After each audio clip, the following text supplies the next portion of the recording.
दिव्य ऊर्जा सेवा समिति पक्षर सोनपुर जिले में निआरा ढंग रक्षाबंधन कार्यक्रम पालित। सुवर्णपुर जिलार भिन्नक्षम स्कूल दिव्य ऊर्जा सेवा समिति सुवर्णपुर तरफ एक निआरा ढंग रक्षाबंधन कार्यक्रम अनुष्ठित हो जाइए। कार्यक्रम दिव्य ऊर्जा जोग सेवा समितिर योगाचार्य मनोज पन्ना नेतृत्व में सभापति गोपाल नेगी संयोजना और परिशेष संपादक श्रीवंत मिश्र धन्यवाद प्रदान करथिले। अवसर अध्यापक अनंत दास और अवसर अध्यापक प्रसन्न कन्न रक्षाबंधन उत्सवर गुरुत्व तथा महान भारतीय संस्कृति और परंपरा विषय सविशेष विवरण प्रदान करथिले।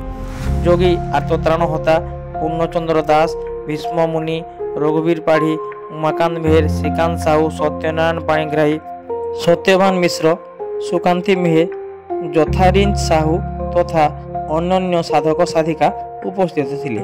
संगठन तरफ समस्त छात्र छात्री को मिष्टान्न बंटन करा। कोषाध्यक्ष देवरंजन त्रिपाठी यह कार्यक्रम अनुष्ठान को धन्यवाद प्रदान करथिले।